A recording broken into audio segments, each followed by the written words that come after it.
Today, we're going to talk about 6 tips on how to grow and manage your Instagram account. Coming up next. Tip number 1 is to pick a theme or a message. Now, this doesn't really matter if you're just starting your Instagram account or you've run an Instagram account for a while. Sometimes you need to step back, sit down, and just think about, what do you really want this Instagram account, what do you want your profile to really do? Is this going to be motivational? Is it going to be informational, educational? Are you selling? Are you teaching? Are you training? Find your theme, find your message, and stick with it. Nothing's more frustrating for a user, for someone who subscribes to you and follows you on Instagram. It's really frustrating for them to think that you're providing one thing and then to find out that this really isn't the profile they thought that they were subscribing to. So find your message, stick with it, and that's how you not only gain followers, but you keep them also. Tip number 2 is to research your hashtags. Now, this can be a time-consuming process. Maybe you don't want to, or you don't even really know how to get started. First things first, open up your Instagram account, pull up your search, and just start typing things in that you believe are going to be related to what you're going to be posting. Just start here. Another way that you can do this is by following or finding other influencers in the area or in the same industry that you're in and seeing what hashtags they're using. Now, if you're doing this within the Instagram app, you'll be able to identify how much search or how many posts are really being posted around this particular hashtag. You don't want to spam, you don't want to use hashtags that aren't related to what you're posting, but find a good healthy mix, maybe even a good 50-50 balance of hashtags that are very common, they're used quite a lot, they're very popular, and hashtags that are maybe less popular, only a couple of thousand posts, something like that. You've got more opportunity to show and show higher for those, but obviously lower volume of people that are actually seeing it. So you want to find that balance. Don't spam, just be sure to use the hashtags that are related to the content that you're posting, related to the message that you're trying to get across, and that's how you'll be able to be found by new followers that are searching for the kind of content that you're putting out. Tip number 3 is to create a content calendar. Now, I've said this on a bunch of different videos, all related to social media, but it still rings true for Instagram particularly. You can say all day long, I don't need a calendar, I'll just post, it'll feel organic, I'll do it when it's necessary. No, you won't. Everybody has the best intentions, everybody thinks that they're gonna have the time, but if you don't actually create a consistent schedule for yourself, you're gonna find that it's very difficult to maintain, very difficult to keep updated. And that's what a lot of users will expect from you, especially if you start following individual themes like Motivation Monday or Thoughts on Thursday, Friday Fun, things like that, any of those hashtags that you wanna be a part of. You need to consistently be planning for them because your users are going to start to expect it, and they're going to start to expect it on the day that you're supposed to be posting it. So build yourself a content calendar and start giving yourself ideas of what you actually want to post, when you want to post it, and create that content in advance.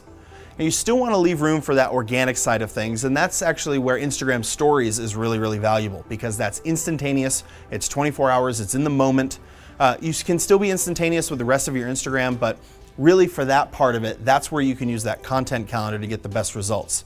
If you want to be really spontaneous, that's Stories. It's not going to mess up your feed. Only your followers are really going to see it unless you promote it. But that helps you ensure that you're posting on a consistent schedule, and you're growing your Instagram account. Tip number 4 is to be dynamic. Now, this kind of fits a little bit in with what we were talking about with the calendar. A lot of people would say, if I have a calendar, I can't be dynamic, or if I'm too dynamic, I'm not going to be able to really follow a calendar or a schedule. Find a middle ground for both. Find your consistent post, that's with your calendar. With this, you can be dynamic. This is Instagram Stories. This is IGTV. Using emoticons in your content, using different hashtags, being a little silly sometimes, responding to comments and responding to them quickly. Asking questions, engaging with other influencers or your followers, responding to direct messages, things like that. You really want to make sure that you are engaging with people because this is the social part of social media. This being dynamic or a dynamic account is where the value really comes from.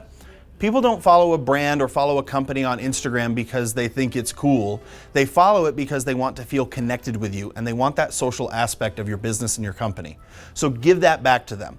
Be easygoing, be friendly, be lighthearted, communicate, show them what the company or what you are like behind the corporate curtain, and give them that social experience that they're really looking for.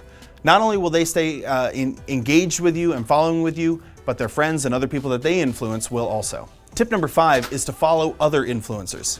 If you can identify other influencers in your area, maybe it's other people in your kind of niche industry, thought leaders, it could even just be news sources or media sources that are familiar with the industry that you're in, things like that. Follow them.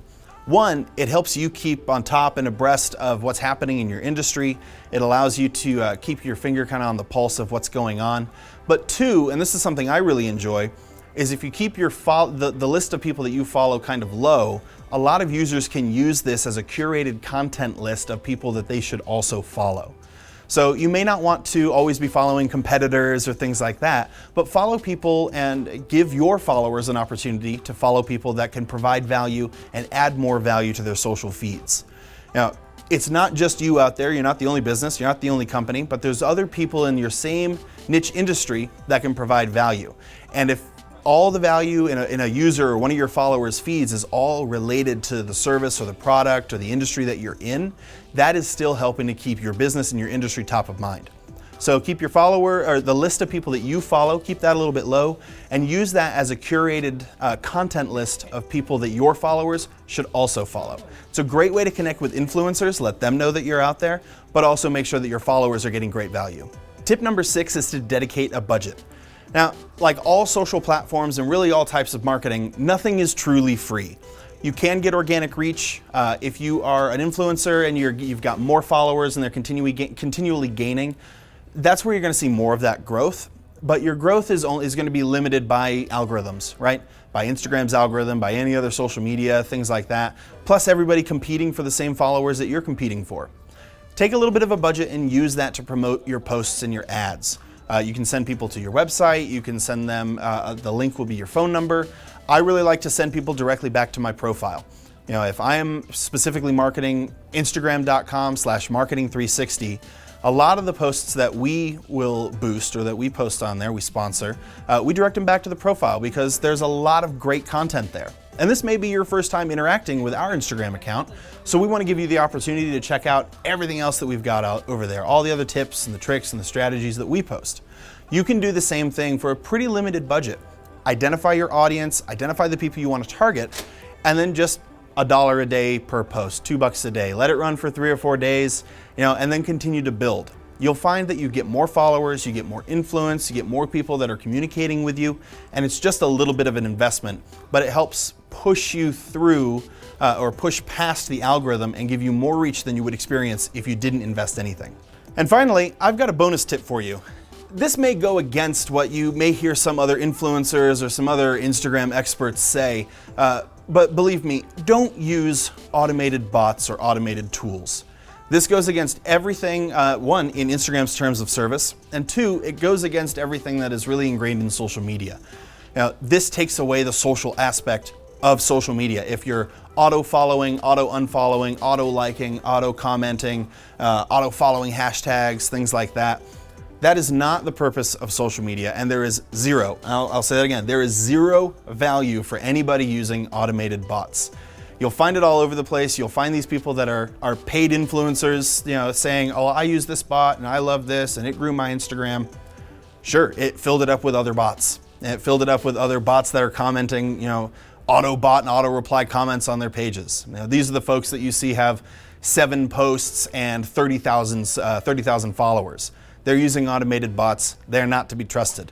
So pro tip, bonus tip for everybody, if you're gonna grow your Instagram account, grow it organically. It takes more time, energy, and effort, but it actually pays off in the end, whereas using automated bots has zero payoff at any point in time. Thank you guys so much for watching. If you like this video, please be sure to like, comment, and subscribe. If you've got other tips, I'd love to hear them. So leave those tips in the bottom comments. If you want us to produce other videos, just let us know. Thanks again for watching, and happy marketing.